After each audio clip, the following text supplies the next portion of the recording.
अस्सलाम वालेकुम नाज़रीन। हलो त हले ॾिसूं हिन हफ़्ते तव्हांजे लाइ सितारा छा था चवनि। नाज़रीन, चवंदा आहिनि त मां आहे।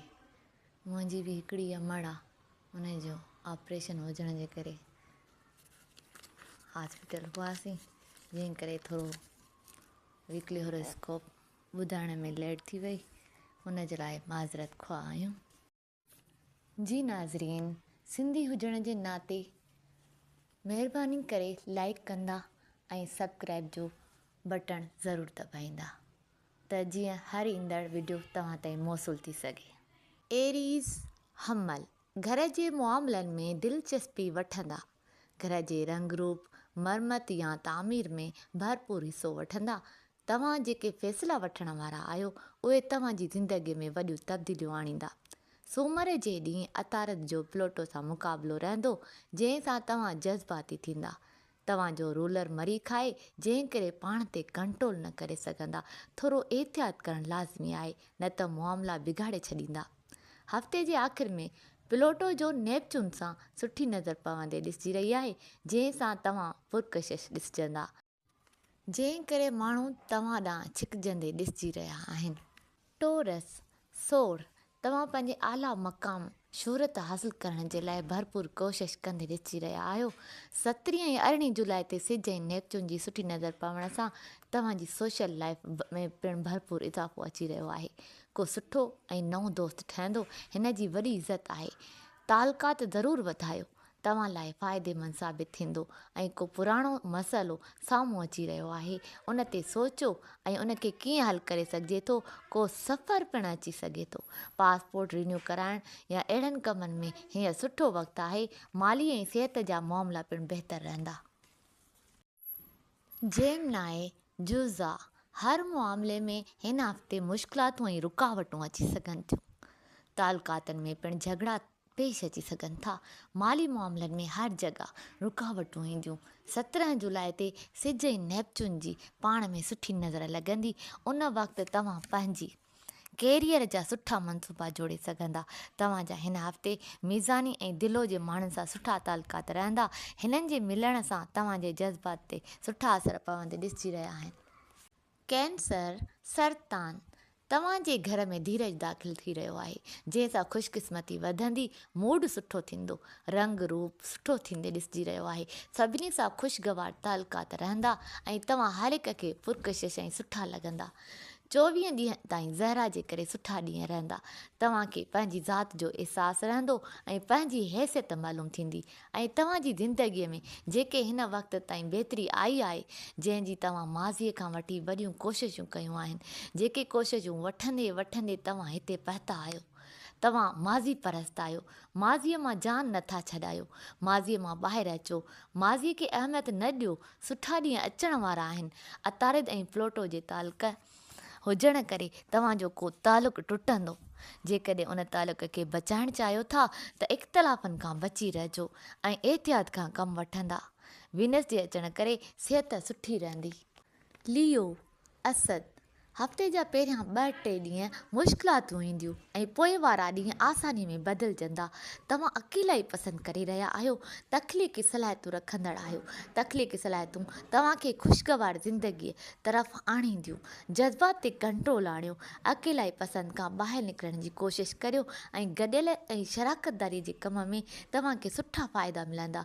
अरबा ख़मीस रोमानी हवाले सां सुठा ॾींहं अची रहिया आहिनि। ख़ुशगवार मेल मिलाप रोमानी मुलाक़ातूं ईंदियूं।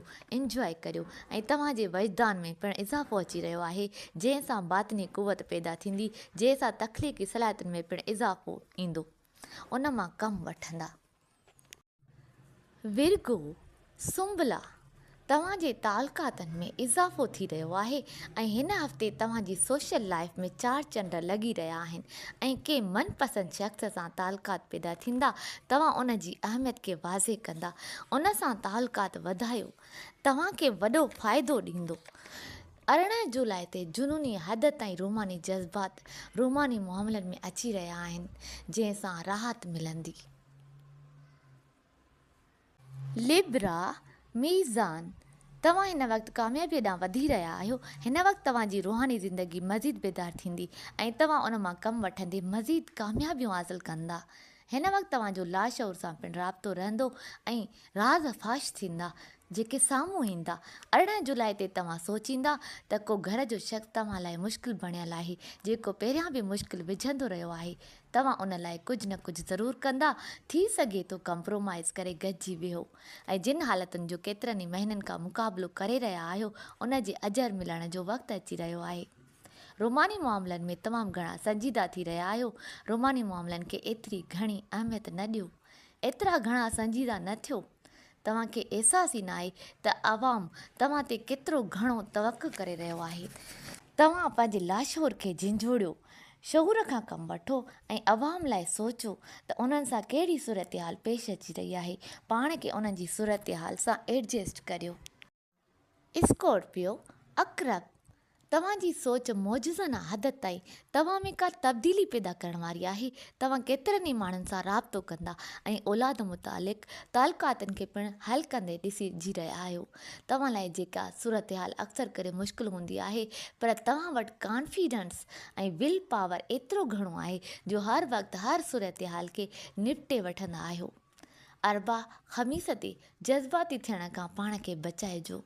जेके जज़्बात अक्सर तव्हां ते हावी थी वेंदा आहिनि, पर जेका अहम ॻाल्हि आहे, तव्हां वटि को अहम राज़ आहे जंहिंजे मिलण सां घणो कुझु थी सघंदो। पर प्लानट इहो चई रहिया आहिनि त फ़िलहालु उन राज़ खे पाण वटि रखो, वधीक इंतज़ारु करियो ऐं अञा वधीक सोचो, उन खे सही तरह इस्तेमालु करियो। सेजिटेरियस कोस के मोहम्मद जो शौक़ु चढ़ी रहियो आहे। 17 जुलाई ते रूमानी मामला हैरान कुन हद ताईं तव्हांजे हक़ में आहिनि ऐं तव्हां उन मां लुत्फ़ वठंदे ॾिसिजी रहिया आहियो। ऐं हिन वक़्तु तव्हांजे दिमाग़ ते वधीक दौलत हासिलु करण जो जुनून तारी रहंदो ऐं तव्हां वटि केतिरा ई ज़रिया मौजूदु आहिनि जिन खे इस्तेमालु करे वधीक दौलत हासिलु करे सघो था। ऐं ख़मीस ऐं जुमे ते तव्हांखे मालूम थींदो त सोशल लाइफ में तव्हांजी कहिड़ी हैसियत आहे। कैप्रिकॉर्न जद्दी, हिन हफ़्ते तमामु घणा रोमानी मामला तव्हांजे हक़ में रहंदा। हाणे तव्हां तालुक़ खे वधीक मज़बूत बणाईंदे ॾिसिजी रहिया आहियो। हिन हफ़्ते को नओं रोमानी मामिलो पिणु शुरू थी रहियो आहे। प्लूटो अतारिद जे मुक़ाबले सां तव्हांजी सोच में मज़ीद गहराई ईंदी ऐं तव्हां रोमानी तौरु अॻियां वधी रहिया आहियो। हफ़्ते जा पहिरियां 2 ॾींहं माण्हुनि सां राब्ते में इज़ाफ़ो थींदो ऐं कम जे हवाले सां पिणु हीउ हफ़्तो ॾाढो सुठो साबित थींदो। अक्यूरस दिलो, सुठी तब्दीली अची रही आहे।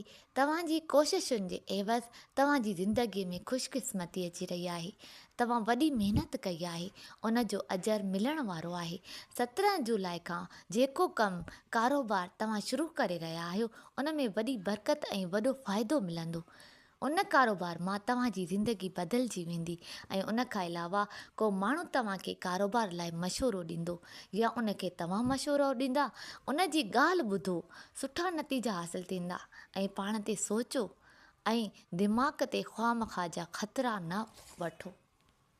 पाइसेस होत, तव्हांजा जेके ख्वाब आहिनि उन्हनि खे हक़ीक़त में बदिलण लाइ सुठा मौक़ा अची रहिया आहिनि। ज़रूरत खां वधीक रोमांस जो वक़्तु अची रहियो आहे। सोशल लाइफ में को शख़्स गैर इरादे तौरु दिलि ॾुखाईंदो, जंहिंसां जज़्बात ॾुखंदा ऐं तालुकातनि में पिणु ग़लतफ़हमी ईंदी ऐं बाद में समझोतो पिणु नज़र अची रहियो आहे। भरपूर तवानाई अची रही आहे, उन मां घणे खां घणो फ़ाइदो वठो।